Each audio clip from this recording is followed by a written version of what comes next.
ಗೆಳೆಯರೇ, ಶಂಕರ್ ಅಂದ್ರೇ ಹಾಗೆ. ಬರೀ ಸಿನಿಮಾ ಮಾಡಲ್ಲ, ಒಂದು ಅದ್ಭುತ ಲೋಕವನ್ನೇ ಸೃಷ್ಟಿಸುತ್ತಾರೆ. ಇನ್ನು ಜೆಂಟಲ್ಮ್ಯಾನ್ ಇಂದ ಹಿಡಿದು ರೋಬೋ ತನಕ ಅವರು ಮಾಡಿರೋ ಪ್ರತಿಯೊಂದು ಸಿನಿಮಾದಲ್ಲೂ ಒಂದು ಬೃಹತ್ ವಿಷನ್ ಇರುತ್ತೆ. ಇವತ್ತು ನಾವು ಮಾತಾಡ್ತಿರೋ ಗೇಮ್ ಚೇಂಜರ್ ಕೂಡ ಅದಕ್ಕೆ ಹೊರತಾಗಿಲ್ಲ. ಶಂಕರ್ ಅವರು ಈ ಸಿನಿಮಾವನ್ನು ಹೇಗೆ ಹ್ಯಾಂಡಲ್ ಮಾಡಿದ್ದಾರೆ ಮತ್ತು ಈ ಮೇಕಿಂಗ್ ಹಿಂದೆ ಏನೆಲ್ಲ ವಿಶೇಷತೆಗಳಿವೆ ಅನ್ನೋದನ್ನು ನೋಡೋಣ ಬನ್ನಿ. ವಿಶೇಷ ಅಂದರೆ ಈ ಸಿನಿಮಾದ ಕಥೆಯನ್ನು ಬರೆದಿರೋ ಮತ್ತೊಬ್ಬ ಕ್ರಿಯೇಟಿವ್ ಡೈರೆಕ್ಟರ್ ಕಾರ್ತಿಕ್ ಸುಬ್ಬರಾಜ್. ಕಾರ್ತಿಕ್ ಅವರ ರಾ ಕಥೆಯನ್ನು ತಗೊಂಡು ಅದಕ್ಕೆ ಶಂಕರ್ ಅವರು ತಮ್ಮದೇ ಆದ ಅದ್ಧೂರಿತನ ಅಥವಾ ಲಾರ್ಜರ್ ದ್ಯಾನ್ ಲೈಫ್ ಮೆರುಗು ಕೊಟ್ಟಿದ್ದಾರೆ. ಇನ್ನು ತೆಲುಗಿನ ಸ್ಟಾರ್ ಪ್ರೊಡಕ್ಷರ್ ದಿಲ್ ರಾಜು ಅವರು ಈ ಸಿನಿಮಾಗೆ ಯಾವುದೇ ಕಾಂಪ್ರಮೈಸ್ ಇಲ್ಲದೆ ಸುಮಾರು 400ರಿಂದ 500 ಕೋಟಿ ರೂಪಾಯಿಗಳನ್ನು ಸುರಿದಿದ್ದಾರೆ. ಮತ್ತು ಆ ರಿಚ್ನೆಸ್ ನಮಗೆ ಪ್ರತಿ ಫ್ರೇಮ್ನಲ್ಲೂ ಕಾಣಿಸುತ್ತೆ. ಸೊ ಈ ಸಿನಿಮಾ ಶೂಟಿಂಗ್ ಬರೋಬ್ಬರಿ 3 ವರ್ಷಗಳ ಕಾಲ ನಡೆದಿದೆ. ಶಂಕರ್ ಅವರು ಇಂಡಿಯನ್ 2 ಮತ್ತು ಗೇಮ್ ಚೇಂಜರ್ 2 ಒಟ್ಟಿಗೆ ಮ್ಯಾನೇಜ್ ಮಾಡಿದ್ದು ಒಂದು ಸಾಹಸವೇ ಸರಿ. ಸಿನಿಮಾದ ಹಾಡುಗಳ ಚಿತ್ರೀಕರಣಕ್ಕಾಗಿ ನ್ಯೂಜಿಲ್ಯಾಂಡ್ ಮತ್ತು ಚೀನಾದಂಥ ಸುಂದರ ತಾಣಗಳಿಗೆ ಹೋಗಿದ್ದಾರೆ. ಮತ್ತು ಅಷ್ಟೇ ಅಲ್ಲ, ಕೇವಲ ಒಂದು ಹಾಡಿಗಾಗಿ ಜರಜಂಡಿ ಬರೋಬ್ಬರಿ 15 ಕೋಟಿಗೂ ಹೆಚ್ಚು ಖರ್ಚು ಮಾಡಿದ್ದಾರೆ. ಅಂದರೆ ಶಂಕರ್ ಅವರು ಮೇಕಿಂಗ್ ರೇಂಜ್ ಏನಿದೆ ಅಂತ ನೀವೇ ಊಹಿಸ್ಕೊಳ್ಳಿ ಒಂದ್ಸಲ. ಇನ್ನು ಒಂದು ಇಂಟ್ರೆಸ್ಟಿಂಗ್ ವಿಷಯ ಅಂದರೆ ಈ ಸಿನಿಮಾದ ಮೊದಲ ಕಟ್ ರೆಡಿ ಆದಾಗ ಅದರ ಅವಧಿ ಸುಮಾರು 7 ಗಂಟೆಗೂ ಹೆಚ್ಚಿದ್ದಂತೆ. ಅದನ್ನು 2 ಗಂಟೆ 45 ನಿಮಿಷಕ್ಕೆ ತರೋದಕ್ಕೆ ಎಡಿಟರ್ಸ್ ಮತ್ತು ಶಂಕರ್ ತುಂಬ ಕಷ್ಟಪಟ್ಟಿದ್ದಾರೆ ಅನಿಸುತ್ತೆ. ಕೆಲವು ಸಖತ್ ಸೀನ್ಗಳು ಕತ್ತರಿ ಹಾಕಬೇಕಾಗಿ ಬಂತು ಅನ್ನೋ ಬೇಸರ ನಿರ್ದೇಶಕರಿಗೆ ಇದೆ. ಆದರೂ ಕೂಡ ಫೈನಲ್ ಔಟ್ಪುಟ್ನಲ್ಲಿ ಶಂಕರ್ ಅವರ ಶೈಲಿಯ ಚಾಣುಕ್ಯತನ ಮತ್ತು ವೇಗ ಎದ್ದು ಕಾಣಿಸುತ್ತೆ ವೇಗ. ಸೊ ಒಟ್ಟಾರೆಯಾಗಿ ಶಂಕರ್ ಅವರು ರಾಮ್ ಚರಣ್ ಅವರನ್ನು ಒಬ್ಬ ಗ್ಲೋಬಲ್ ಸ್ಟಾರ್ಗೆ ತಕ್ಕ ಹಾಗೆ ಲಾಂಚ್ ಮಾಡಿದ್ದಾರೆ. ತಾಂತ್ರಿಕವಾಗಿ ಸಿನಿಮಾ ತುಂಬ ಸ್ಟ್ರಾಂಗ್ ಆಗಿದೆ. ಶಂಕರ್ ಅವರ ಸೋಷಿಯಲ್ ಮೆಸೇಜ್ ಮತ್ತು ಚರಣ್ ಅವರ ಮಾಸ್ ಇಮೇಜ್ ಎರಡನ್ನು ಬ್ಯಾಲೆನ್ಸ್ ಮಾಡಿರೋ ರೀತಿ ತುಂಬ ಅದ್ಭುತವಾಗಿದೆ. ಇನ್ನು ವ್ಯವಸ್ಥೆ ಕೆಟ್ಟು ಹೋಗಿದೆ ಅಂತ ಬೈಯೋರು ನೂರಾರು ಜನ.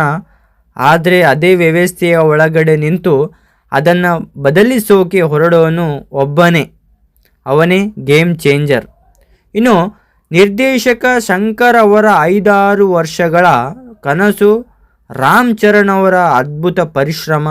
ಈ ಸಿನಿಮಾದಲ್ಲಿ ಏನೆಲ್ಲ ಇದೆ? ಶಂಕರ್ ಅವರ ಹಳೆಯ ಮ್ಯಾಜಿಕ್ ಮತ್ತೆ ಮರುಕಳಿಸಿದೆಯಾ? ಈ ಸಿನಿಮಾದ ಪ್ಲಸ್ ಏನು, ಇನ್ನು ಮೈನಸ್ ಪಾಯಿಂಟ್ ಏನು ಎಂದು ತಿಳ್ಕೊಳ್ಳೋಣ ಬನ್ನಿ. ಇವತ್ತಿನ ವಿಡಿಯೋದಲ್ಲಿ ಗೇಮ್ ಚೇಂಜರ್ ಚಿತ್ರದ ಹಸಿಬಿಸಿ ವಿಮರ್ಶೆಯನ್ನು ನೋಡೋಣ. ಹಾಯ್, ಎಲ್ಲರಿಗೂ ನಮಸ್ಕಾರ and welcome to HK cinema. ನೀವೇನಾದರೂ ನಮ್ಮ ಚಾನಲ್ಗೆ ಹೊಸಬರಾಗಿದ್ದರೆ ನಮ್ಮ ಚಾನಲ್ಗೆ ಒಂದು ಲೈಕ್ ಕೊಟ್ಟು ಸಬ್ಸ್ಕ್ರೈಬ್ ಮಾಡಿಕೊಳ್ಳಿ. ಸೊ ಮುಂದಿನ ವಿಡಿಯೋಗಳಿಗೆ ನಿಮಗೆ ಬಂದು ತಲುಪುತ್ತೆ.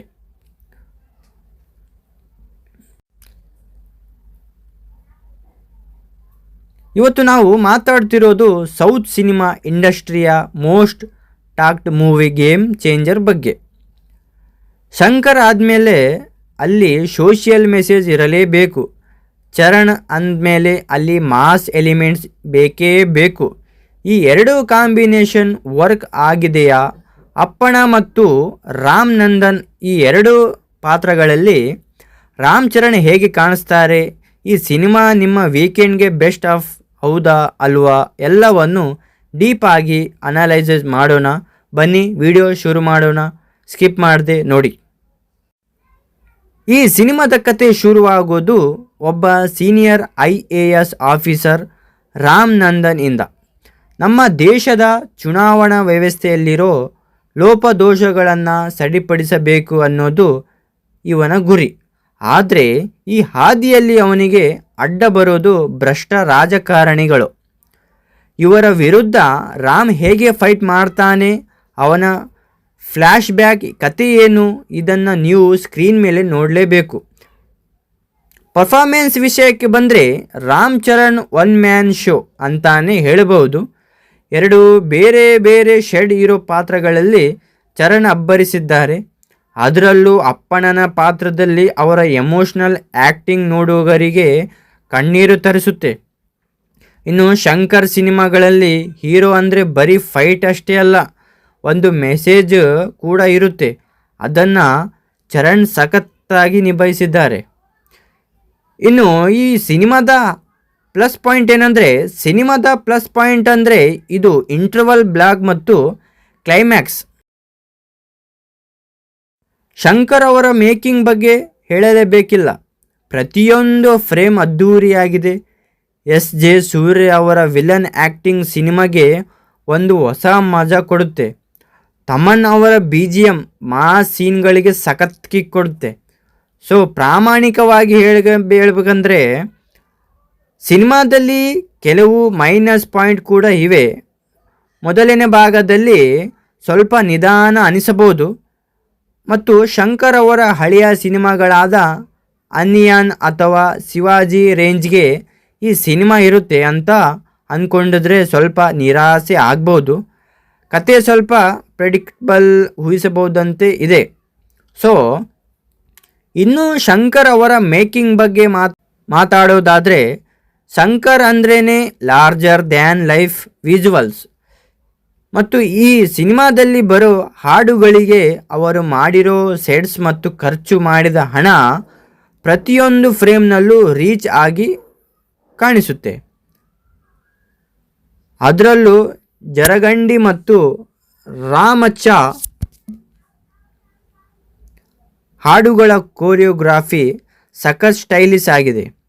ಛಾಯಾಗ್ರಾಹಕ ತಿರು ಅವರ ಕ್ಯಾಮ್ರಾ ವರ್ಕ್ ಇಡೀ ಸಿನಿಮಾಗೆ ಒಂದು ಅಂತಾರಾಷ್ಟ್ರೀಯ ಲುಕ್ ಕೊಟ್ಟಿದೆ. ಸಿನಿಮಾ ಕೇವಲ ಆ್ಯಕ್ಷನ್ ಮಾತ್ರವಲ್ಲ, ಇದು ನಮ್ಮ ಇವತ್ತಿನ ರಾಜಕೀಯಕ್ಕೆ ಕನ್ನಡಿ ಹಿಡಿಯುವ ಕತೆ.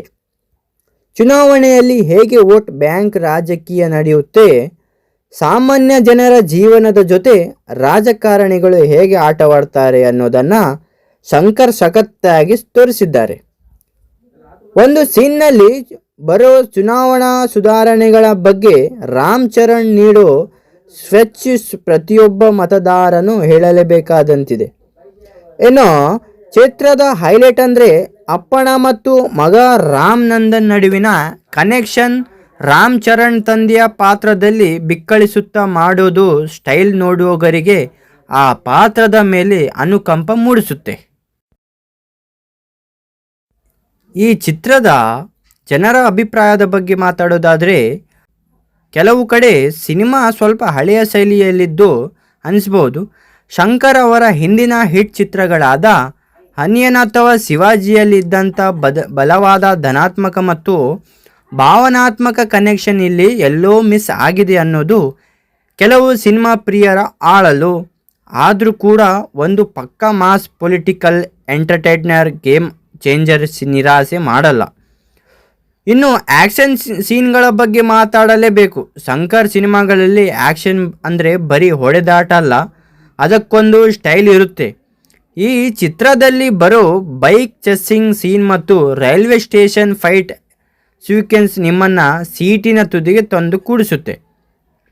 ರಾಮ್ ಚರಣ್ ಅವರ ಫಿಸಿಕ್ ಮತ್ತು ಆ ಚುರುಕುತನ ಆ್ಯಕ್ಷನ್ ಸೀನ್ಗಳಿಗೆ ಒಂದು ರಿಯಲಿಸ್ಟಿಕ್ ಟಚ್ ಕೊಡಿದೆ.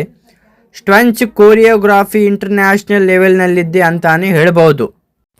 ನಿರ್ದೇಶಕ ಶಂಕರ್ ಅವರು ಯಾವಾಗಲೂ ಸಮಾಜದಲ್ಲಿರೋ ದೊಡ್ಡ ಸಮಸ್ಯೆಯನ್ನೇ ಕಥೆಯಾಗಿ ಆಯ್ಕೆ ಮಾಡಿಕೊಳ್ತಾರೆ. ಇಲ್ಲಿ ಅವರು ಚುನಾವಣಾ ಪ್ರಕ್ರಿಯೆಯಲ್ಲಿರೋ ಲೋಪದೋಷಗಳನ್ನು ಟಾರ್ಗೆಟ್ ಮಾಡಿದ್ದಾರೆ. ಒಬ್ಬ IAS ಆಫೀಸರ್ ಮನಸ್ಸು ಮಾಡಿದರೆ ಇಡೀ ಸಿಸ್ಟಮನ್ನೇ ಹೇಗೆ ಬದಲಾಯಿಸಬಹುದು ಅನ್ನೋದನ್ನು ತುಂಬ ಎಫೆಕ್ಟಿವ್ ಆಗಿ ತೋರಿಸಿದ್ದಾರೆ ಈ ಒಂದು ಸಿನಿಮಾದಲ್ಲಿ. ಇನ್ನು ಪ್ರತಿಯೊಂದು ಸೀನ್ನಲ್ಲೂ ಅವರ ವಿಷನ್ ಎಷ್ಟು ದೊಡ್ಡದಿದೆ ಅನ್ನೋದು ಎದ್ದು ಕಾಣುತ್ತೆ. ಇನ್ನು ತಮನ್ ಅವರ ಮ್ಯಾಜಿಕ್ ಸಿನಿಮಾದ ಮ್ಯೂಸಿಕ್ ಬಗ್ಗೆ ಒಂದಷ್ಟು ಮಿಶ್ರ ಪ್ರತಿಕ್ರಿಯೆಗಳಿದ್ದರೂ ತಮನ್ ಅವರ ಬ್ಯಾಕ್ಗ್ರೌಂಡ್ ಸ್ಕೋರ್ ಮಾತ್ರ ಬೆಂಕಿ. ಅಪ್ಪಣ್ಣನ ಪಾತ್ರ ಬರುವಾಗ ಬರೋ ಎಮೋಷ್ನಲ್ ಟ್ಯೂನ್ ಇರಲಿ ಅಥವಾ ರಾಮ್ ನಂದನ್ ಎಂಟ್ರಿ ಕೊಡುವಾಗ ಬರೋ ಮಾಸ್ BGM ಇರಲಿ ಥಿಯೇಟರ್ನಲ್ಲಿ ಸಖತ್ ವೈಬ್ರೆ ಕ್ರಿಯೇಟ್ ಮಾಡುತ್ತೆ. ಹಾಡುಗಳ ವಿಜುವಲ್ಸ್ ಅಂತೂ ಕಲರ್ಫುಲ್ ಆಗಿದ್ದು ಕಣ್ಣಿಗೆ ಹಬ್ಬದಂತಿದೆ. ಇನ್ನು ಕೇವಲ ರಾಮ್ ಚರಣ್ ಅಷ್ಟೇ ಅಲ್ಲ, ಸಿನಿಮಾದಲ್ಲಿ ಬರೋ ಸಮುದ್ರ, ಕನಿ ಮತ್ತು ನಾಸರ್ ಅವರ ಪಾತ್ರಗಳು ಕೂಡ ಕತೆಗೆ ತೂಕ ಕೊಟ್ಟಿದೆ. ಪ್ರತಿಯೊಂದು ಪಾತ್ರಕ್ಕೂ ಒಂದು ಉದ್ದೇಶದ ಇದೆ. ಕಿಯಾರಾ ಅಡ್ವಾಣಿ ಅವರ ಪಾತ್ರ ಸ್ಕ್ರೀನ್ ಮೇಲೆ ಒಂದು ಫ್ರೆಶ್ ಫೀಲ್ ಕೊಡುತ್ತೆ. ಆದರೆ ಅವರ ಪಾತ್ರಕ್ಕೆ ಇನ್ನೂ ಸ್ವಲ್ಪ ಹೆಚ್ಚು ಸ್ಕೋಪ್ ಇರಬೇಕಿತ್ತು ಅನ್ನೋದು ಅಭಿಮಾನಿಗಳ ಸಣ್ಣ ಬೇಸರ. ಇನ್ನು ಈ ಸಿನಿಮಾದ ದೃಶ್ಯ ವೈಭವದ ಬಗ್ಗೆ ಹೇಳಲೇಬೇಕು.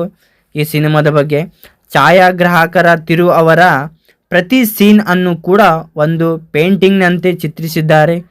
ಅಪ್ಪಣ್ಣನ ಕಾಲದ ಆ ಹಳೆಯ ಹಳ್ಳಿ ವಾತಾವರಣ ಮತ್ತು ಇಂದಿನ ಹೈಟೆಕ್ಸ್ ಸಿಟಿ ಲೈಫ್, ಈ ಎರಡರ ನಡುವಿನ ವ್ಯತ್ಯಾಸವನ್ನು ಕ್ಯಾಮ್ರಾದಲ್ಲಿ ತುಂಬ ಚೆನ್ನಾಗಿ ತೋರಿಸಿದ್ದಾರೆ. ಇನ್ನು ಕಲರ್ಫುಲ್ ಗ್ರೇಡಿಂಗ್ ಮತ್ತು ಫ್ರೇಮಿಂಗ್ ಪ್ರತಿಯೊಬ್ಬ ಸಿನಿಮಾ ಪ್ರೇಮಿಗೂ ಇಷ್ಟವಾಗುತ್ತೆ. ಶಂಕರ್ ಅವರ ಸಿನಿಮಾಗಳಲ್ಲಿ ಸಣ್ಣ ಡೀಟೇಲ್ಸ್ಗಳಿಗೆ ತುಂಬ ಮಹತ್ವ ಇರುತ್ತೆ. ಇಲ್ಲಿ ಚುನಾವಣಾ ಕಾರ್ಡ್ಗಳಿಗಿಂದ ಹಿಡಿದು ಮತದಾನದ ಯಂತ್ರಗಳವರೆಗೂ ತಾಂತ್ರಿಕವಾಗಿ ಸಿನಿಮಾ ಎಷ್ಟು ಅಪ್ಡೇಟ್ ಆಗಿದೆ ಅನ್ನೋದನ್ನು ನೀವು ಗಮನಿಸಬಹುದು. ಈ ಒಂದು ಸಿನಿಮಾದಲ್ಲಿ ಒಬ್ಬ ಸಾಮಾನ್ಯ ಮನುಷ್ಯ ಕೂಡ ವ್ಯವಸ್ಥೆಯನ್ನು ಹೇಗೆ ಪ್ರಯತ್ನಿಸಬಹುದು ಮತ್ತು ಅದಕ್ಕೆ ಸಂವಿಧಾನದಲ್ಲಿ ಇರುವ ಶಕ್ತಿ ಏನು ಅನ್ನೋದನ್ನು ಸಿನಿಮಾ ತುಂಬ ಅರ್ಥಪೂರ್ಣವಾಗಿ ವಿವರಿಸುತ್ತೆ. ಚಿತ್ರದ ಕ್ಲೈಮ್ಯಾಕ್ಸ್ ಸೀಕ್ವೆನ್ಸ್ ಬಗ್ಗೆ ಹೇಳಲೇಬೇಕಾದರೆ ಇಲ್ಲಿ ಬರೋ ಹೈ ವೋಲ್ಟೇಜ್ ಡ್ರಾಮಾ ಮತ್ತು ರಾಮ್ ಚರಣ್ ಅವರ ಮಾಸ್ ಲುಕ್ ಅಭಿಮಾನಿಗಳಿಗೆ ಫುಲ್ ಮೀಲ್ಸ್ ಕೊಟ್ಟ ಹಾಗಿದೆ. ಕೇವಲ ಹೊಡೆದಾಟದಿಂದ ಸಿನಿಮಾ ಮುಗಿಯಲ್ಲ, ಬದಲಿಗೆ ಒಂದು ಪವರ್ಫುಲ್ ಸಂದೇಶದೊಂದಿಗೆ ಕತೆ ಮುಕ್ತಾಯವಾಗುತ್ತೆ ಅನ್ನೋದು ಈ ಒಂದು ಸಿನಿಮಾದ ಮತದ ಮೌಲ್ಯವನ್ನು ಅರ್ಥ ಮಾಡಿಕೊಳ್ಳುವಂತೆ ಮಾಡುತ್ತೆ. ಸೊ ಕೊನೆಯದಾಗಿ ಹೇಳ್ಬೇಕಂದ್ರೆ ಗೇಮ್ ಚೇಂಜರ್ ಕೇವಲ ಒಂದು ಸಿನಿಮಾವಲ್ಲ, ಇದು ಶಂಕರ್ ಮತ್ತು ರಾಮ್ ಚರಣ್ ಅವರ 3 ವರ್ಷಗಳ ಶ್ರಮ. ಕೆಲವೊಂದು ಕಡೆ ಕತೆ ಎಳೆದಿದ್ದಾರೆ ಅನಿಸಿದ್ರು ಕೊನೆಗೂ ಸಿನಿಮಾ ಒಂದು ಸಮಾಜಕ್ಕೆ ಬೇಕಾದ ದೊಡ್ಡ ಸಂದೇಶವನ್ನು ನೀಡುತ್ತೆ. RRR ನಂತರ ರಾಮ್ ಚರಣ್ ಅವರ ರೇಂಜ್ ಇನ್ನೂ ಒಂದು ಹಂತಕ್ಕೆ ಏರಿದೆ ಅನ್ನೋದರಲ್ಲಿ ಸಂಶಯವೇ ಇಲ್ಲ. ನಾವು ಶಂಕರ್ ಅವರ ಹಳೆಯ ಚಿತ್ರಗಳನ್ನು ನೋಡಿದರೆ ಅದರಲ್ಲಿ ಹೀರೋ ಸಮಾಜವನ್ನು ತಿದ್ದೋದಕ್ಕೆ ಕಾನೂನನ್ನು ಕೈಗೆ ತಗೊಳ್ತಿದ್ದ, ಉದಾಹರಣೆಗೆ ಅನ್ಯಾಸ್ ಅಥವಾ ಇಂಡಿಯನ್. ಆದರೆ ಗೇಮ್ ಚೇಂಜರ್ನಲ್ಲಿ ಶಂಕರ್ ಒಂದು ಡಿಫ್ರೆಂಟ್ ರೂಟ್ ತಗೊಂಡಿದ್ದಾರೆ. ಇಲ್ಲಿ ಹೀರೋ ಕಾನೂನಿನ ಚೌಕಟ್ಟಿನಲ್ಲೇ ಇದ್ದು ಸಿಸ್ಟಮ್ ಒಳಗಡೆ ನಿಂತೆ ಸಿಸ್ಟಮನ್ನು ಹೇಗೆ ಕ್ಲೀನ್ ಮಾಡಬಹುದು ಅನ್ನೋದನ್ನು ಡೀಟೇಲ್ ಆಗಿ ತೋರಿಸಿದ್ದಾರೆ. ಇನ್ನು ಈ ಸಿನಿಮಾದ ನಿಜವಾದ ಗೇಮ್ ಚೇಂಜಿಂಗ್ ಐಡಿಯಾ ಅಂತಾನೆ ಹೇಳ್ಬೋದು. ಇನ್ನು ಚಿತ್ರದಲ್ಲಿರೋ ಅಪ್ಪಣ್ಣ ಮತ್ತು ರಾಮ್ ನಂದನ್ ಪಾತ್ರಗಳ ನಡುವಿನ ಸೈದ್ಧಾಂತಿಕ ಹೋಲಿಕೆ ತುಂಬಾ ಇಂಟ್ರೆಸ್ಟಿಂಗ್ ಆಗಿದೆ. ಅಪ್ಪಣ್ಣ ಪ್ರಾಮಾಣಿಕತೆಯಿಂದ ಸೋತರೆ ಮಗ ಅದೇ ಪ್ರಾಮಾಣಿಕತೆಗೆ ತಂತ್ರಗಾರಿಕೆ ಅನ್ನೋನು ಮದ್ದನ್ನು ಬೆರೆಸಿ ಗೆಲ್ತಾನೆ. ಅಂದರೆ ಬರೀ ಒಳ್ಳೆಯವರನ್ನಾಗಿದ್ದರೆ ಸಾಲದು, ಕೆಟ್ಟವರನ್ನು ಎದುರಿಸೋಕೆ ಚಾಣಕ್ಯನ ಬುದ್ಧಿವಂತಿಕೆಯೂ ಬೇಕು ಅನ್ನೋದು ಇಲ್ಲಿನ ಡೀಪ್ ಮೆಸೇಜ್ ಆಗಿದೆ. ಇನ್ನು ಸಿನಿಮಾದ ಎಡಿಟಿಂಗ್ ಬಗ್ಗೆ ಮಾತಾಡೋದಾದರೆ ಫ್ಲ್ಯಾಶ್ ಬ್ಯಾಕ್ ಮತ್ತು ಪ್ರೆಸೆಂಟ್ ಕಥೆಯನ್ನು ಲಿಂಕ್ ಮಾಡಿರೋ ರೀತಿ ತುಂಬ ಸ್ಮೂತ್ ಆಗಿದೆ. ಕೆಲವು ಸೀನ್ಗಳಲ್ಲಿ ಸೌಂಡ್ ಡಿಸೈನಿಂಗ್ ಮತ್ತು ವಿಜುವಲ್ಸ್ ಎಫೆಕ್ಟ್ ಸಖತ್ ಇನ್ಫ್ಯಾಕ್ಟ್ಸ್ ಕ್ರಿಯೇಟ್ ಮಾಡುತ್ತೆ. ಅದರಲ್ಲೂ ಆ ದೊಡ್ಡ ಎಲೆಕ್ಷನ್ ಸಭೆಗಳ ಚಿತ್ರೀಕರಣ ಮತ್ತು ಜನಸಂದಣಿಯನ್ನು ತೋರಿಸಿರೋ ರೀತಿ ಶಂಕರ್ ಅವರ ವಿಜುವಲ್ ಸೀನ್ ಎಂಥದ್ದು ಅನ್ನೋದನ್ನು ಸಾಬೀತು ಮಾಡುತ್ತೆ. ಇನ್ನು ರಾಮ್ ಚರಣ್ ಅವರ ಕಣ್ಣಿನಲ್ಲಿ ಒಂದು ತೀವ್ರತೆ ಇದೆ. ಒಬ್ಬ ಕತೆ ಅಧಿಕಾರಿಯಾಗಿ ಅವರು ತೋರಿಸೋ ಆಟಿಟ್ಯೂಡ್ ಮತ್ತು ಅಪ್ಪಣ್ಣನಾಗಿ ತೋರಿಸೋ ಆ ಮುಗ್ಧತೆ, ಈ ಎರಡರ ನಡುವೆ ವ್ಯತ್ಯಾಸವನ್ನು ಅವರು ತಮ್ಮ ದೇಹ ಭಾಷೆಯಲ್ಲಿ ತಂದಿದ್ದಾರೆ. SJ ಸೂರ್ಯ ಅವರ ಪಾತ್ರ ಕೇವಲ ಅರ್ಚಾಟಕ್ಕೆ ಸೀಮಿತವಾಗಿದೆ. ಒಬ್ಬ ಕುತಂತ್ರಿ ರಾಜಕಾರಣಿ ಹೇಗಿರ್ತಾನೆ ಅನ್ನೋದನ್ನು ಸೈಕಲಾಜಿಕಲ್ ಆಗಿ ತೋರಿಸುತ್ತೆ. ಶಂಕರ್ ಅವರ ಸಿನಿಮಾಗಳಲ್ಲಿ ಫ್ಯಾಂಟಸಿ ಮತ್ತು ರಿಯಾಲಿಟಿ ಮಧ್ಯೆ ಒಂದು ಸಣ್ಣ ಗೇರ್ ಇರುತ್ತೆ. ಇಲ್ಲಿ ಚುನಾವಣಾ ಪ್ರಕ್ರಿಯೆಯಲ್ಲಿ ಅವರು ತಂದಿರೋ ಹೊಸ ಐಡಿಯಾಗಳು ಅಂದರೆ ಆನ್ಲೈನ್ ವೋಟಿಂಗ್ ಅಥವಾ ರಿಯಲ್ ಟೈಮ್ ಮ್ಯಾನಿಟರಿಂಗ್ ಸಿಸ್ಟಮ್ ಇವೆಲ್ಲವೂ ಹೇಳೋದಕ್ಕೆ ಸ್ವಲ್ಪ ಅತಿಶಯೋಕ್ತಿ ಅನಿಸಿದ್ರು ಫ್ಯೂಚರ್ನಲ್ಲಿ ಇವೆಲ್ಲ ಸಾಧ್ಯವಾಗಬಹುದು ಅನ್ನೋ ಒಂದು ಆಶಾವಾದವನ್ನು ಮೂಡಿಸುತ್ತೆ. ತಂತ್ರಜ್ಞಾನವನ್ನು ಬಳಸಿಕೊಂಡು ಭ್ರಷ್ಟಾಚಾರವನ್ನು ಹೇಗೆ ಶೂನ್ಯಕ್ಕೆ ತರಬಹುದು ಅನ್ನೋದನ್ನು ಈ ಸಿನಿಮಾ ಒಂದು ಕೇಸ್ ಸ್ಟಡಿಯನ್ನಂತೆ ತೋರಿಸುತ್ತೆ. ಇನ್ನು ಸಿನಿಮಾದಲ್ಲಿ ಬರೋ ಕೇವಲ ಸಂಕೇತಗಳನ್ನು ಅಂದರೆ ಸಿಂಬಾಲ್ಸ್ ನೀವು ಗಮನಿಸಬೇಕು. ಅಪ್ಪಣ್ಣನ ಪಾತ್ರದಲ್ಲಿ ರಾಮ್ ಚರಣ್ ಬಳಸೋ ಹಳೆಯ ಸೈಕಲ್ ಮತ್ತು ಮಗ ರಾಮ್ ನಂದನ್ ಬಳಸೋ ಹೈಟೆಕ್ ಕಾರುಗಳು ಇದು ನಮ್ಮ ದೇಹದ ಬದಲಾವಣೆಯ ಪಯಣವನ್ನು ಸೂಚಿಸುತ್ತೆ. ಅಪ್ಪಣ್ಣನ ಕಾಲದಲ್ಲಿ ಮೌಲ್ಯಗಳೇ ಶಕ್ತಿಯಾಗಿದ್ದು, ಆದರೆ ಈಗಿನ ಕಾಲದಲ್ಲಿ ಮೌಲ್ಯಗಳ ಜೊತೆಗೆ ವೇಗ ಮತ್ತು ಬುದ್ಧಿವಂತಿಕೆಯೂ ಬೇಕು ಅನ್ನೋದನ್ನು ಶಂಕರ್ ಅವರು ತುಂಬ ಸೂಕ್ಷ್ಮವಾಗಿ ಸೀನ್ಗಳ ಮೂಲಕ ಕಟ್ಟಿಕೊಟ್ಟಿದ್ದಾರೆ. ಕಿಯಾರಾ ಅಡ್ವಾಣಿ ಅವರ ಪಾತ್ರ ಕೂಡ ಇಲ್ಲಿ ಬರೀ ಗ್ಲಾಮರ್ಗಳಿಗೆ ಸೀಮಿತವಾಗಿಲ್ಲ. ಅವರು ಕೂಡ ಒಬ್ಬ ಅಧಿಕಾರಿಯಾಗಿ ರಾಮ್ ಚರಣ್ ಅವರ ಪಯಣದಲ್ಲಿ ಹೇಗೆ ಸಾಥ್ ಕೊಡ್ತಾಳೆ ಅನ್ನೋದು ಮುಖ್ಯವಾಗುತ್ತೆ. ಇನ್ನು ಚಿತ್ರದ ಎರಡನೇ ವಿಲನ್ ಆಗಿ ಕಾಣಿಸಿಕೊಳ್ಳುವ ಸಮುದ್ರ ಕನಿ ಅವರ ಪಾತ್ರ ಅಧಿಕಾರ ಲಾಲಸೆ ಒಬ್ಬ ಮನುಷ್ಯನನ್ನು ಎಷ್ಟು ಕೆಳಮಟ್ಟಕ್ಕೆ ಇಳಿಸುತ್ತೆ ಅನ್ನೋದನ್ನು ಎಫೆಕ್ಟಿವ್ ಆಗಿ ತೋರಿಸುತ್ತೆ. ಪ್ರತಿ ಪಾತ್ರವು ಕಥೆಯ ಒಂದು ಭಾಗವನ್ನು ಪ್ರತಿನಿಧಿಸುತ್ತೆ. ಸೊ ಎಲ್ಲದಕ್ಕಿಂತ ಹೆಚ್ಚಾಗಿ ಈ ಸಿನಿಮಾ ಒಬ್ಬ ಮಗ ತಂದೆಯ ಹೆಸರ ಗಂಟಿದ್ದ ಕಳಂಕವನ್ನು ತೊಳೆದು ಅವರ ಕನಸನ್ನು ನನಸು ಮಾಡೋ ಎಮೋಷ್ನಲ್ ಜರ್ನಿ. ಆ್ಯಕ್ಷನ್ ಮತ್ತು ಪೊಲಿಟಿಕ್ಸ್ ನಡುವೆ ಈ ಫಾದರ್ ಸನ್ ಎಮೋಷನ್ ಸಿನಿಮಾದ ಜೀವಾಳವಾಗಿ ನಿಲ್ಲುತ್ತೆ. ಅದೇ ಕಾರಣಕ್ಕೆ ರಾಮ್ ಚರಣ್ ಅವರ ನಟನೆಗೆ ಇಲ್ಲಿ ಹೆಚ್ಚಿನ ತೂಕ ಸಿಕ್ಕಿರೋದು.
ಆಳಲು. ಆದರೂ ಕೂಡ ಒಂದು ಪಕ್ಕಾ mass political entertainer, game changer ನಿರಾಸೆ ಮಾಡಲ್ಲ. ಇನ್ನು ಆ್ಯಕ್ಷನ್ ಸೀನ್ಗಳ ಬಗ್ಗೆ ಮಾತಾಡಲೇಬೇಕು. ಶಂಕರ್ ಸಿನಿಮಾಗಳಲ್ಲಿ ಆ್ಯಕ್ಷನ್ ಅಂದರೆ ಬರೀ ಹೊಡೆದಾಟ ಅಲ್ಲ, ಅದಕ್ಕೊಂದು ಸ್ಟೈಲ್ ಇರುತ್ತೆ. ಈ ಚಿತ್ರದಲ್ಲಿ ಬರೋ ಬೈಕ್ ಚೆಸ್ಸಿಂಗ್ ಸೀನ್ ಮತ್ತು ರೈಲ್ವೆ ಸ್ಟೇಷನ್ ಫೈಟ್ ಸೀಕ್ವೆನ್ಸ್ ನಿಮ್ಮನ್ನು ಸೀಟಿನ ತುದಿಗೆ ತಂದು ಕೂಡಿಸುತ್ತೆ. ರಾಮ್ ಚರಣ್ ಅವರ ಫಿಸಿಕ್ ಮತ್ತು ಆ ಚುರುಕುತನ ಆ್ಯಕ್ಷನ್ ಸೀನ್ಗಳಿಗೆ ಒಂದು ರಿಯಲಿಸ್ಟಿಕ್ ಟಚ್ ಕೊಡಿದೆ. ಸ್ಟಂಚ್ ಕೊರಿಯೋಗ್ರಾಫಿ ಇಂಟರ್ನ್ಯಾಷನಲ್ ಲೆವೆಲ್ನಲ್ಲಿದೆ ಅಂತಾನೆ ಹೇಳ್ಬೋದು. ನಿರ್ದೇಶಕ ಶಂಕರ್ ಅವರು ಯಾವಾಗಲೂ ಸಮಾಜದಲ್ಲಿರೋ ದೊಡ್ಡ ಸಮಸ್ಯೆಯನ್ನೇ ಕಥೆಯಾಗಿ ಆಯ್ಕೆ ಮಾಡಿಕೊಳ್ತಾರೆ. ಇಲ್ಲಿ ಅವರು ಚುನಾವಣಾ ಪ್ರಕ್ರಿಯೆಯಲ್ಲಿರೋ ಲೋಪದೋಷಗಳನ್ನು ಟಾರ್ಗೆಟ್ ಮಾಡಿದ್ದಾರೆ. ಒಬ್ಬ IAS ಆಫೀಸರ್ ಮನಸ್ಸು ಮಾಡಿದರೆ ಇಡೀ ಸಿಸ್ಟಮನ್ನೇ ಹೇಗೆ ಬದಲಾಯಿಸಬಹುದು ಅನ್ನೋದನ್ನು ತುಂಬ ಎಫೆಕ್ಟಿವ್ ಆಗಿ ತೋರಿಸಿದ್ದಾರೆ ಈ ಒಂದು ಸಿನಿಮಾದಲ್ಲಿ. ಇನ್ನು ಪ್ರತಿಯೊಂದು ಸೀನ್ನಲ್ಲೂ ಅವರ ವಿಷನ್ ಎಷ್ಟು ದೊಡ್ಡದಿದೆ ಅನ್ನೋದು ಎದ್ದು ಕಾಣುತ್ತೆ. ಇನ್ನು ತಮನ್ ಅವರ ಮ್ಯಾಜಿಕ್ ಸಿನಿಮಾದ ಮ್ಯೂಸಿಕ್ ಬಗ್ಗೆ ಒಂದಷ್ಟು ಮಿಶ್ರ ಪ್ರತಿಕ್ರಿಯೆಗಳಿದ್ದರೂ ತಮನ್ ಅವರ ಬ್ಯಾಕ್ಗ್ರೌಂಡ್ ಸ್ಕೋರ್ ಮಾತ್ರ ಬೆಂಕಿ. ಅಪ್ಪಣ್ಣನ ಪಾತ್ರ ಬರುವಾಗ ಬರೋ ಎಮೋಷ್ನಲ್ ಟ್ಯೂನ್ ಇರಲಿ ಅಥವಾ ರಾಮ್ ನಂದನ್ ಎಂಟ್ರಿ ಕೊಡುವಾಗ ಬರೋ ಮಾಸ್ BGM ಇರಲಿ, ಥಿಯೇಟರ್ನಲ್ಲಿ ಸಖತ್ ವೈಬ್ರ್ ಕ್ರಿಯೇಟ್ ಮಾಡುತ್ತೆ. ಹಾಡುಗಳ ವಿಜುವಲ್ಸ್ ಅಂತೂ ಕಲರ್ಫುಲ್ ಆಗಿದ್ದು ಕಣ್ಣಿಗೆ ಹಬ್ಬದಂತಿದೆ. ಇನ್ನು ಕೇವಲ ರಾಮ್ ಚರಣ್ ಅಷ್ಟೇ ಅಲ್ಲ, ಸಿನಿಮಾದಲ್ಲಿ ಬರೋ ಸಮುದ್ರ, ಕನಿ ಮತ್ತು ನಾಸರ್ ಅವರ ಪಾತ್ರಗಳು ಕೂಡ ಕತೆಗೆ ತೂಕ ಕೊಟ್ಟಿದೆ. ಪ್ರತಿಯೊಂದು ಪಾತ್ರಕ್ಕೂ ಒಂದು ಉದ್ದೇಶದ ಇದೆ. ಕಿಯಾರಾ ಅಡ್ವಾಣಿ ಅವರ ಪಾತ್ರ ಸ್ಕ್ರೀನ್ ಮೇಲೆ ಒಂದು ಫ್ರೆಶ್ ಫೀಲ್ ಕೊಡುತ್ತೆ. ಆದರೆ ಅವರ ಪಾತ್ರಕ್ಕೆ ಇನ್ನೂ ಸ್ವಲ್ಪ ಹೆಚ್ಚು ಸ್ಕೋಪ್ ಇರಬೇಕಿತ್ತು ಅನ್ನೋದು ಅಭಿಮಾನಿಗಳ ಸಣ್ಣ ಬೇಸರ. ಇನ್ನು ಈ ಸಿನಿಮಾದ ದೃಶ್ಯ ವೈಭವದ ಬಗ್ಗೆ ಹೇಳಲೇಬೇಕು. ಈ ಸಿನಿಮಾದ ಬಗ್ಗೆ ಛಾಯಾಗ್ರಾಹಕರ ತಿರು ಅವರ ಪ್ರತಿ ಸೀನ್ ಅನ್ನು ಕೂಡ ಒಂದು ಪೇಂಟಿಂಗ್ನಂತೆ ಚಿತ್ರಿಸಿದ್ದಾರೆ. ಅಪ್ಪಣ್ಣನ ಕಾಲದ ಆ ಹಳೆಯ ಹಳ್ಳಿ ವಾತಾವರಣ ಮತ್ತು ಇಂದಿನ ಹೈಟೆಕ್ ಸಿಟಿ ಲೈಫ್, ಈ ಎರಡರ ನಡುವಿನ ವ್ಯತ್ಯಾಸವನ್ನು ಕ್ಯಾಮ್ರಾದಲ್ಲಿ ತುಂಬ ಚೆನ್ನಾಗಿ ತೋರಿಸಿದ್ದಾರೆ.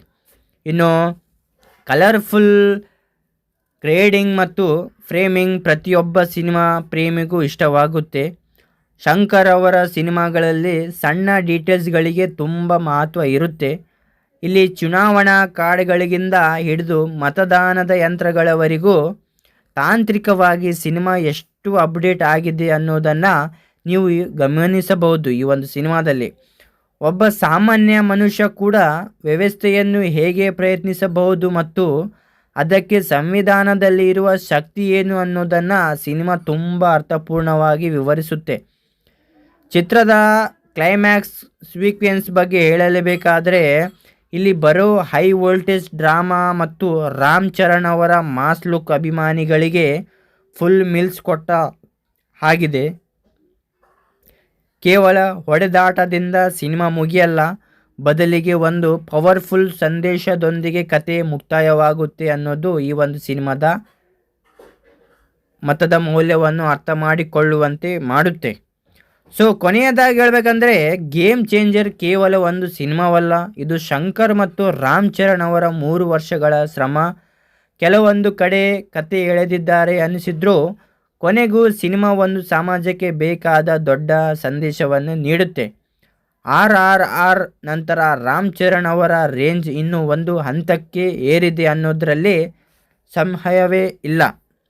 ನಾವು ಶಂಕರ್ ಅವರ ಹಳೆಯ ಚಿತ್ರಗಳನ್ನು ನೋಡಿದರೆ ಅದರಲ್ಲಿ ಹೀರೋ ಸಮಾಜವನ್ನು ತಿದ್ದೋದಕ್ಕೆ ಕಾನೂನನ್ನು ಕೈಗೆ ತಗೊಳ್ತಿದ್ದ, ಅಂದರೆ ಉದಾಹರಣೆಗೆ ಅನ್ಯಾಸ್ ಅಥವಾ ಇಂಡಿಯನ್. ಆದರೆ ಗೇಮ್ ಚೇಂಜರ್ನಲ್ಲಿ ಶಂಕರ್ ಒಂದು ಡಿಫ್ರೆಂಟ್ ರೂಟ್ ತಗೊಂಡಿದ್ದಾರೆ. ಇಲ್ಲಿ ಹೀರೋ ಕಾನೂನಿನ ಚೌಕಟ್ಟಿನಲ್ಲೇ ಇದ್ದು ಸಿಸ್ಟಮ್ ಒಳಗಡೆ ನಿಂತೆ ಸಿಸ್ಟಮನ್ನು ಹೇಗೆ ಕ್ಲೀನ್ ಮಾಡಬಹುದು ಅನ್ನೋದನ್ನು ಡೀಟೇಲ್ ಆಗಿ ತೋರಿಸಿದ್ದಾರೆ. ಇನ್ನು ಈ ಸಿನಿಮಾದ ನಿಜವಾದ ಗೇಮ್ ಚೇಂಜಿಂಗ್ ಐಡಿಯಾ ಅಂತಾನೆ ಹೇಳ್ಬೋದು. ಇನ್ನು ಚಿತ್ರದಲ್ಲಿರೋ ಅಪ್ಪಣ್ಣ ಮತ್ತು ರಾಮ್ ನಂದನ್ ಪಾತ್ರಗಳ ನಡುವಿನ ಸೈದ್ಧಾಂತಿಕ ಹೋಲಿಕೆ ತುಂಬಾ ಇಂಟ್ರೆಸ್ಟಿಂಗ್ ಆಗಿದೆ.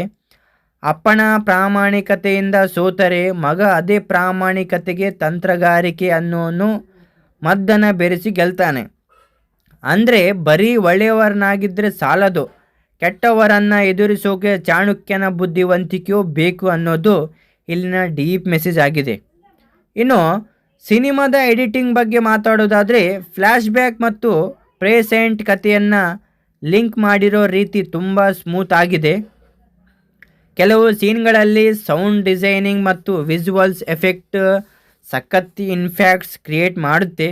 ಅದರಲ್ಲೂ ಆ ದೊಡ್ಡ ಎಲೆಕ್ಷನ್ ಸಭೆಗಳ ಚಿತ್ರೀಕರಣ ಮತ್ತು ಜನಸಂದಣಿಯನ್ನು ತೋರಿಸಿರೋ ರೀತಿ ಶಂಕರ್ ಅವರ ವಿಜುವಲ್ ಸೀನ್ ಎಂಥದ್ದು ಅನ್ನೋದನ್ನು ಸಾಬೀತು ಮಾಡುತ್ತೆ. ಇನ್ನು ರಾಮ್ ಚರಣ್ ಅವರ ಕಣ್ಣಿನಲ್ಲಿ ಒಂದು ತೀವ್ರತೆ ಇದೆ. ಒಬ್ಬ ಕತೆ ಅಧಿಕಾರಿಯಾಗಿ ಅವರು ತೋರಿಸೋ ಆ್ಯಟಿಟ್ಯೂಡ್ ಮತ್ತು ಅಪ್ಪಣನಾಗಿ ತೋರಿಸೋ ಆ ಮುಗ್ಧತೆ, ಈ ಎರಡರ ನಡುವೆ ವ್ಯತ್ಯಾಸವನ್ನು ಅವರು ತಮ್ಮ ದೇಹ ಭಾಷೆಯಲ್ಲಿ ತಂದಿದ್ದಾರೆ. ಎಸ್.ಜೆ. ಸೂರ್ಯ ಅವರ ಪಾತ್ರ ಕೇವಲ ಅರ್ಚಾಟಕ್ಕೆ ಸೀಮಿತವಾಗಿದೆ. ಒಬ್ಬ ಕುತಂತ್ರಿ ರಾಜಕಾರಣಿ ಹೇಗಿರ್ತಾನೆ ಅನ್ನೋದನ್ನು ಸೈಕಲಾಜಿಕಲ್ ಆಗಿ ತೋರಿಸುತ್ತೆ. ಶಂಕರ್ ಅವರ ಸಿನಿಮಾಗಳಲ್ಲಿ ಫ್ಯಾಂಟಸಿ ಮತ್ತು ರಿಯಾಲಿಟಿ ಮಧ್ಯೆ ಒಂದು ಸಣ್ಣ ಗೇರ್ ಇರುತ್ತೆ. ಇಲ್ಲಿ ಚುನಾವಣಾ ಪ್ರಕ್ರಿಯೆಯಲ್ಲಿ ಅವರು ತಂದಿರೋ ಹೊಸ ಐಡಿಯಾಗಳು, ಅಂದರೆ ಆನ್ಲೈನ್ ವೋಟಿಂಗ್ ಅಥವಾ ರಿಯಲ್ ಟೈಮ್ ಮ್ಯಾನಿಟರಿಂಗ್ ಸಿಸ್ಟಮ್, ಇವೆಲ್ಲವೂ ಹೇಳೋದಕ್ಕೆ ಸ್ವಲ್ಪ ಅತಿಶಯೋಕ್ತಿ ಅನಿಸಿದ್ರೂ ಫ್ಯೂಚರ್ನಲ್ಲಿ ಇವೆಲ್ಲ ಸಾಧ್ಯವಾಗಬಹುದು ಅನ್ನೋ ಒಂದು ಆಶಾವಾದವನ್ನು ಮೂಡಿಸುತ್ತೆ. ತಂತ್ರಜ್ಞಾನವನ್ನು ಬಳಸಿಕೊಂಡು ಭ್ರಷ್ಟಾಚಾರವನ್ನು ಹೇಗೆ ಶೂನ್ಯಕ್ಕೆ ತರಬಹುದು ಅನ್ನೋದನ್ನು ಈ ಸಿನಿಮಾ ಒಂದು ಕೇಸ್ ಸ್ಟಡಿಯನ್ನಂತೆ ತೋರಿಸುತ್ತೆ. ಇನ್ನು ಸಿನಿಮಾದಲ್ಲಿ ಬರೋ ಕೇವಲ ಸಂಕೇತಗಳನ್ನು, ಅಂದರೆ ಸಿಂಬಾಲ್ಸ್ ನೀವು ಗಮನಿಸಬೇಕು. ಅಪ್ಪಣ್ಣನ ಪಾತ್ರದಲ್ಲಿ ರಾಮ್ ಚರಣ್ ಬಳಸೋ ಹಳೆಯ ಸೈಕಲ್ ಮತ್ತು ಮಗ ರಾಮ್ ನಂದನ್ ಬಳಸೋ ಹೈಟೆಕ್ ಕಾರುಗಳು, ಇದು ನಮ್ಮ ದೇಹದ ಬದಲಾವಣೆಯ ಪಯಣವನ್ನು ಸೂಚಿಸುತ್ತೆ. ಅಪ್ಪಣ್ಣನ ಕಾಲದಲ್ಲಿ ಮೌಲ್ಯಗಳೇ ಶಕ್ತಿಯಾಗಿದ್ದು, ಆದರೆ ಈಗಿನ ಕಾಲದಲ್ಲಿ ಮೌಲ್ಯಗಳ ಜೊತೆಗೆ ವೇಗ ಮತ್ತು ಬುದ್ಧಿವಂತಿಕೆಯೂ ಬೇಕು ಅನ್ನೋದನ್ನು ಶಂಕರ್ ಅವರು ತುಂಬ ಸೂಕ್ಷ್ಮವಾಗಿ ಸೀನ್ಗಳ ಮೂಲಕ ಕಟ್ಟಿಕೊಟ್ಟಿದ್ದಾರೆ. ಕಿಯಾರಾ ಅಡ್ವಾಣಿ ಅವರ ಪಾತ್ರ ಕೂಡ ಇಲ್ಲಿ ಬರೀ ಗ್ಲಾಮರ್ಗಳಿಗೆ ಸೀಮಿತವಾಗಿಲ್ಲ. ಅವರು ಕೂಡ ಒಬ್ಬ ಅಧಿಕಾರಿಯಾಗಿ ರಾಮ್ ಚರಣ್ ಅವರ ಪಯಣದಲ್ಲಿ ಹೇಗೆ ಸಾಥ್ ಕೊಡ್ತಾಳೆ ಅನ್ನೋದು ಮುಖ್ಯವಾಗುತ್ತೆ. ಇನ್ನು ಚಿತ್ರದ ಎರಡನೇ ವಿಲನ್ ಆಗಿ ಕಾಣಿಸಿಕೊಳ್ಳುವ ಸಮುದ್ರ ಕನಿ ಅವರ ಪಾತ್ರ ಅಧಿಕಾರ ಲಾಲಸೆ ಒಬ್ಬ ಮನುಷ್ಯನನ್ನು ಎಷ್ಟು ಕೆಳಮಟ್ಟಕ್ಕೆ ಇಳಿಸುತ್ತೆ ಅನ್ನೋದನ್ನು ಎಫೆಕ್ಟಿವ್ ಆಗಿ ತೋರಿಸುತ್ತೆ. ಪ್ರತಿ ಪಾತ್ರವು ಕಥೆಯ ಒಂದು ಭಾಗವನ್ನು ಪ್ರತಿನಿಧಿಸುತ್ತೆ. ಸೊ ಎಲ್ಲದಕ್ಕಿಂತ ಹೆಚ್ಚಾಗಿ ಈ ಸಿನಿಮಾ ಒಬ್ಬ ಮಗ ತಂದೆಯ ಹೆಸರ ಗಂಟಿದ್ದ ಕಳಂಕವನ್ನು ತೊಳೆದು ಅವರ ಕನಸನ್ನು ನನಸು ಮಾಡೋ ಎಮೋಷ್ನಲ್ ಜರ್ನಿ. ಆ್ಯಕ್ಷನ್ ಮತ್ತು ಪೊಲಿಟಿಕ್ಸ್ ನಡುವೆ ಈ ಫಾದರ್ ಸನ್ ಎಮೋಷನ್ ಸಿನಿಮಾದ ಜೀವಾಳವಾಗಿ ನಿಲ್ಲುತ್ತೆ. ಅದೇ ಕಾರಣಕ್ಕೆ ರಾಮ್ ಚರಣ್ ಅವರ ನಟನೆಗೆ ಇಲ್ಲಿ ಹೆಚ್ಚಿನ ತೂಕ ಸಿಕ್ಕಿರೋದು.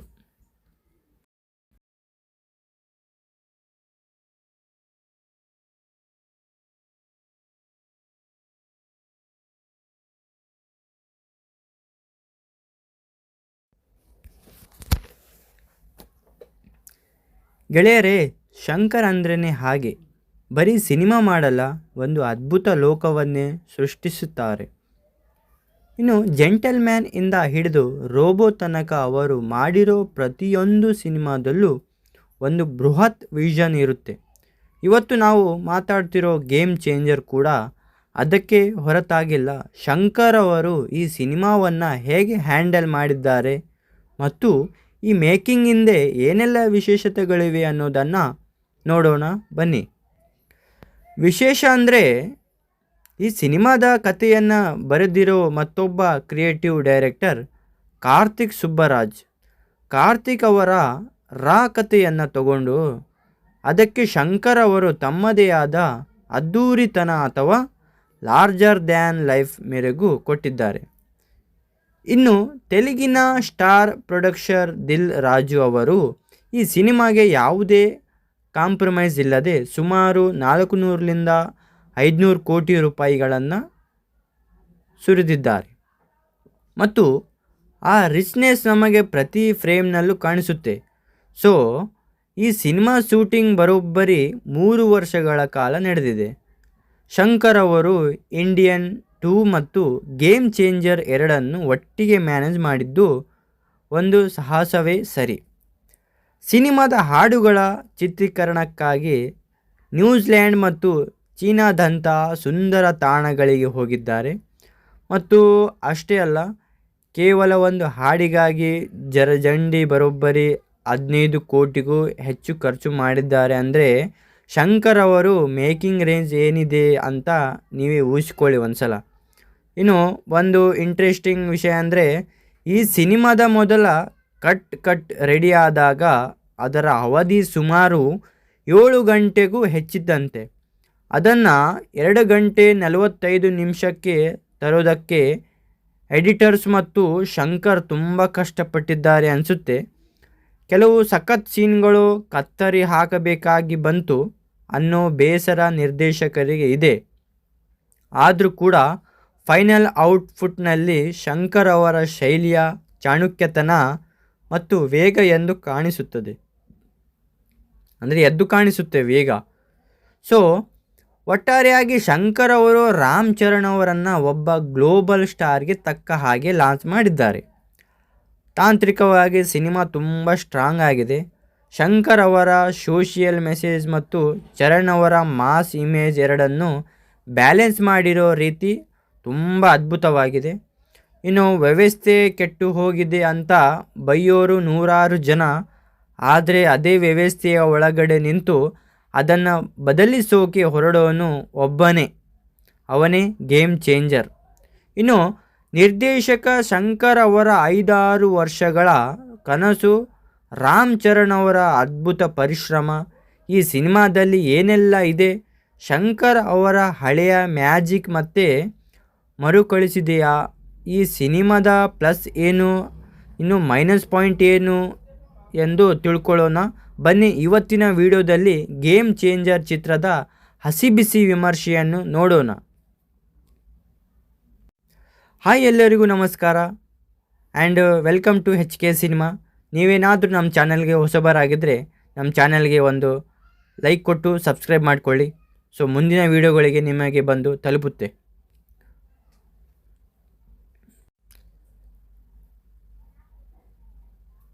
ಇವತ್ತು ನಾವು ಮಾತಾಡ್ತಿರೋದು ಸೌತ್ ಸಿನಿಮಾ ಇಂಡಸ್ಟ್ರಿಯ most talked movie game changer ಬಗ್ಗೆ.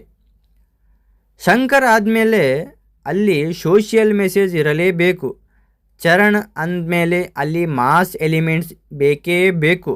ಈ ಎರಡು ಕಾಂಬಿನೇಷನ್ ವರ್ಕ್ ಆಗಿದೆಯಾ? ಅಪ್ಪಣ್ಣ ಮತ್ತು ರಾಮ್ ನಂದನ್ ಈ ಎರಡು ಪಾತ್ರಗಳಲ್ಲಿ ರಾಮ್ ಚರಣ್ ಹೇಗೆ ಕಾಣಿಸ್ತಾರೆ? ಈ ಸಿನಿಮಾ ನಿಮ್ಮ ವೀಕೆಂಡ್ಗೆ ಬೆಸ್ಟ್ ಆಫ್ ಹೌದಾ ಅಲ್ವಾ? ಎಲ್ಲವನ್ನು ಡೀಪಾಗಿ ಅನಲೈಸಸ್ ಮಾಡೋಣ. ಬನ್ನಿ ವಿಡಿಯೋ ಶುರು ಮಾಡೋಣ. ಸ್ಕಿಪ್ ಮಾಡದೆ ನೋಡಿ. ಈ ಸಿನಿಮಾದ ಕತೆ ಶುರುವಾಗೋದು ಒಬ್ಬ senior IAS officer Ram Nandan ಇಂದ. ನಮ್ಮ ದೇಶದ ಚುನಾವಣಾ ವ್ಯವಸ್ಥೆಯಲ್ಲಿರೋ ಲೋಪದೋಷಗಳನ್ನು ಸರಿಪಡಿಸಬೇಕು ಅನ್ನೋದು ಇವನ ಗುರಿ. ಆದರೆ ಈ ಹಾದಿಯಲ್ಲಿ ಅವನಿಗೆ ಅಡ್ಡ ಬರೋದು ಭ್ರಷ್ಟ ರಾಜಕಾರಣಿಗಳು. ಇವರ ವಿರುದ್ಧ ರಾಮ್ ಹೇಗೆ ಫೈಟ್ ಮಾಡ್ತಾನೆ, ಅವನ ಫ್ಲ್ಯಾಶ್ ಬ್ಯಾಕ್ ಕತೆ ಏನು, ಇದನ್ನು ನೀವು ಸ್ಕ್ರೀನ್ ಮೇಲೆ ನೋಡಲೇಬೇಕು. ಪರ್ಫಾರ್ಮೆನ್ಸ್ ವಿಷಯಕ್ಕೆ ಬಂದರೆ Ram Charan one man show ಅಂತಾನೆ ಹೇಳಬಹುದು. ಎರಡು ಬೇರೆ ಬೇರೆ ಶೆಡ್ ಇರೋ ಪಾತ್ರಗಳಲ್ಲಿ ಚರಣ್ ಅಬ್ಬರಿಸಿದ್ದಾರೆ. ಅದರಲ್ಲೂ ಅಪ್ಪಣ್ಣನ ಪಾತ್ರದಲ್ಲಿ ಅವರ ಎಮೋಷ್ನಲ್ ಆ್ಯಕ್ಟಿಂಗ್ ನೋಡುಗರಿಗೆ ಕಣ್ಣೀರು ತರಿಸುತ್ತೆ. ಇನ್ನು ಶಂಕರ್ ಸಿನಿಮಾಗಳಲ್ಲಿ ಹೀರೋ ಅಂದರೆ ಬರೀ ಫೈಟ್ ಅಷ್ಟೇ ಅಲ್ಲ, ಒಂದು ಮೆಸೇಜ್ ಕೂಡ ಇರುತ್ತೆ. ಅದನ್ನು ಚರಣ್ ಸಖತ್ತಾಗಿ ನಿಭಾಯಿಸಿದ್ದಾರೆ. ಇನ್ನು ಈ ಸಿನಿಮಾದ ಪ್ಲಸ್ ಪಾಯಿಂಟ್ ಏನಂದರೆ, ಇದು ಇಂಟರ್ವಲ್ ಬ್ಲಾಕ್ ಮತ್ತು